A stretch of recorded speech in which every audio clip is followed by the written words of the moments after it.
Hi guys, आज हम लोग स्टडी करते हैं पुश्तैनी संपत्ति का बंटवारा कैसे कराया जाए। यानी कि जो भी पुश्तैनी संपत्ति है, पैतृक संपत्ति है और वह अविभाजित है, उसका बंटवारा अभी नहीं हुआ है, तो उसका बंटवारा कैसे कराया जाए, किन तरीक़ों से पुश्तैनी संपत्ति या पैतृक संपत्ति का बंटवारा होता है, आइए आज इस पर चर्चा करते हैं। जानिए क्या है संपत्ति बंटवारे के नियम। तो आइए समझा जाए कि वर्तमान में पुश्तैनी या पैतृक संपत्ति के बंटवारे के लिए क्या नियम है, किन तरीक़ों से पुश्तैनी या पैतृक संपत्ति का बंटवारा कराया जाता है। तो बंटवारा समझने से पहले हम लोग समझते हैं पुश्तैनी संपत्ति के बारे में कि पुश्तैनी संपत्ति क्या होती है। पुश्तैनी संपत्ति को हम पैतृक संपत्ति भी कह सकते हैं। ये वैसी संपत्तियां होती हैं जो हमारी पिछली पीढ़ियों से हमें विरासत में मिली होती हैं। जैसे कि परदादा से दादाजी को कोई संपत्ति मिली, दादाजी से पिताजी को, पिताजी से बच्चों को, तो ऐसी संपत्तियां ही पुश्तैनी संपत्ति या पैतृक संपत्ति कहलाती है। अब आइए हम लोग समझते हैं पुश्तैनी संपत्ति के बंटवारे के तरीके, यानी कि क्या क्या तरीके हैं पुश्तैनी या पैतृक संपत्ति के बंटवारे के। तो वर्तमान समय में पुश्तैनी या पैतृक संपत्ति के बंटवारे हेतु 4 तरीके अपनाए जाते हैं।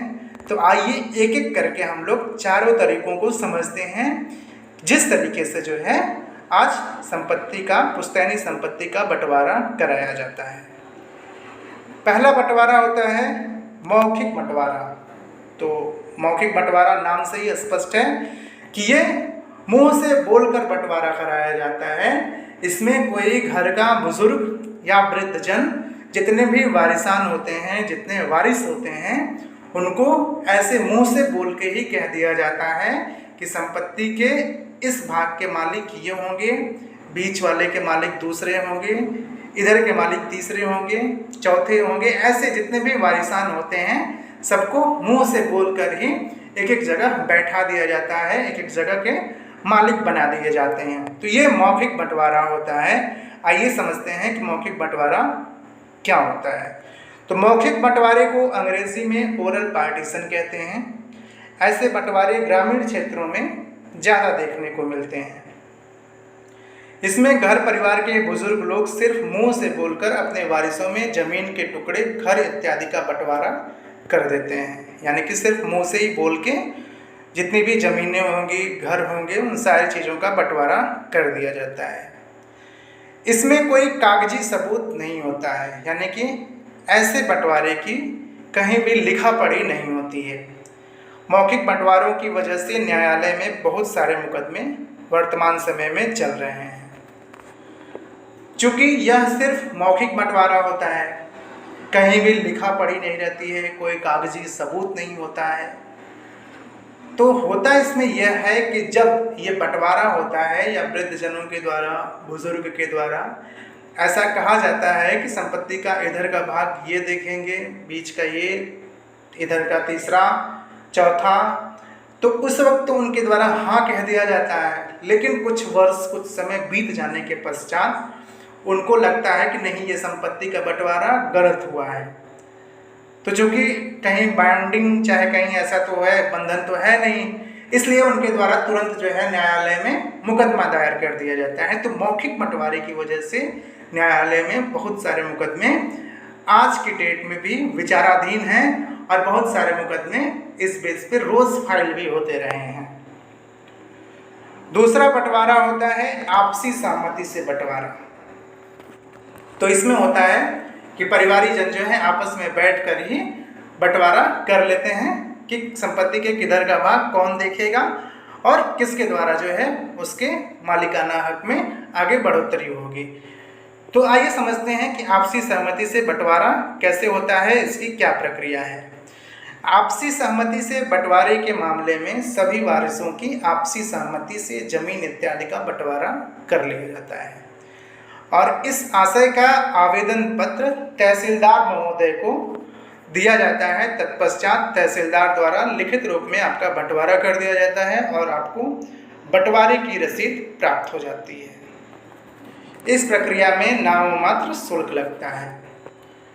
तो आपसी सहमति के बंटवारे के केस में सभी वारिस आपस में बैठकर ही किधर की संपत्ति किसके द्वारा ली जाएगी इसका निर्धारण कर लिया जाता है।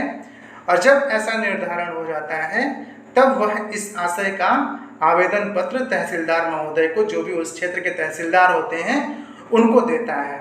उसके बाद जो है इस पर विचार करने के उपरांत तहसीलदार के द्वारा इस बंटवारे को फाइनल कर दिया जाता है, लिखित रूप में उनके द्वारा बंटवारा कर दिया जाता है और बंटवारे की रसीद सभी वारिसान को दे दी जाती है। इसमें नाम मात्र शुल्क लगता है जो सरकारी फीस होती है। दूसरा होता है कि जब आपसी सहमति से बंटवारा हो गया है तो उनके पास दूसरा ऑप्शन होता है तहसीलदार साहब के अलावा, यदि वो तहसीलदार कोर्ट में नहीं जाना चाहते हैं तब दूसरा ऑप्शन उनके पास होता है रजिस्ट्रार के ऑफिस में जाके इसकी रजिस्ट्री करा लेना। तो यदि तहसीलदार के पास नहीं जाते हैं तब जो है आपसी सहमति से बंटवारे की स्थिति में जिले के रजिस्ट्रार ऑफिस में जाकर बंटवारे की रजिस्ट्री करवा सकते हैं। किंतु रजिस्ट्रार ऑफिस में जाके बंटवारे की रजिस्ट्री कराना एक खर्चीली व्यवस्था है। इसमें जितनी जमीन की कुल कीमत होती है उसका 10% तक खर्च करना पड़ जाता है। तो इसलिए जो है अमूमन तहसीलदार कोर्ट से ही इसको फाइनल करा लिया जाता है, कोई रजिस्ट्रार ऑफिस में नहीं जाता है रजिस्ट्री के लिए। तीसरा बंटवारा होता है मेमोरेंडम ऑफ फैमिली सेटलमेंट, यानी कि पारिवारिक समझौता पत्र के द्वारा बंटवारा कराया जाना। तो आइए समझते हैं कि मेमोरेंडम ऑफ फैमिली सेटलमेंट के तहत कैसे बंटवारा कराया जाता है। मेमोरेंडम ऑफ फैमिली सेटलमेंट को पारिवारिक समझौता पत्र भी कहते हैं। ऐसे बंटवारे में पुश्तैनी जमीन के वारिसों में पारिवारिक स्तर पर बातचीत के माध्यम से सबके हिस्से तय कर लिए जाते हैं और इस प्रक्रिया में जनप्रतिनिधि जैसे सरपंच, प्रधान इत्यादि भी शामिल होते हैं। इसमें स्टाम्प पेपर पर जो है वो सारी बातें लिख दी जाती हैं जो वारिसों के बीच में तय होती हैं कि किधर की संपत्ति किसके द्वारा ली जाएगी।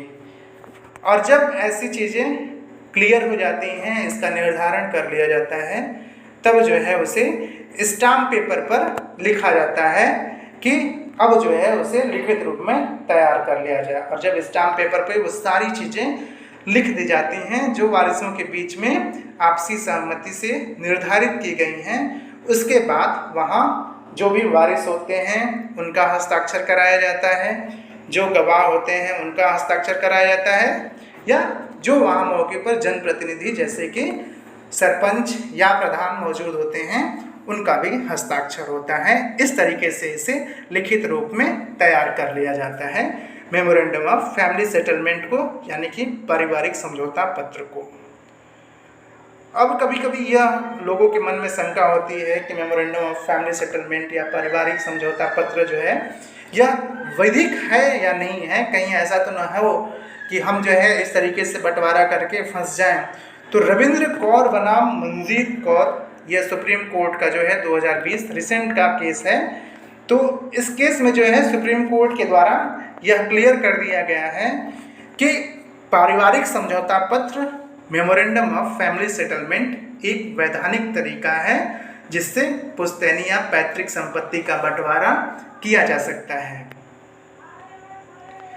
तो अब जो है अगला जो लास्ट बंटवारा होता है वह मुकदमे द्वारा बंटवारा होता है, यानी कि जब तीनों तरीकों से बात नहीं बन पाती है तब अंतिम तरीका जो होता है वह पार्टीशन सूट का होता है, वह मुकदमे द्वारा बंटवारा का होता है। तो आइए समझते हैं कि मुकदमे द्वारा बंटवारे की कब सीन आती है, कब ऐसी स्थिति आती है कि मुकदमे के द्वारा बंटवारा कराना पड़ता है। तो अगर पैतृक संपत्ति या पुश्तैनी संपत्ति में आप अकेले बंटवारा चाहते हैं या कोई दूसरा वारिस बंटवारे के लिए तैयार नहीं है या आपका हिस्सा विवादित है तो आप न्यायालय में पार्टीशन सूट दाखिल कर सकते हैं। इसमें न्यायालय की तरफ से सभी वारिसों को नोटिस भेजी जाती है जो न्यायालय में आकर अपना पक्ष रखते हैं, जिसके उपरांत न्यायालय समुचित फैसला सुनाते हुए वो संपत्ति बंटवारा कराता है। तो ये 4 तरीके हम लोगों ने देखे कि किन किन तरीकों से पुश्तैनी संपत्ति या पैतृक संपत्ति का बंटवारा कराया जा सकता है। तो बहुत बहुत दोस्तों आप सबको धन्यवाद।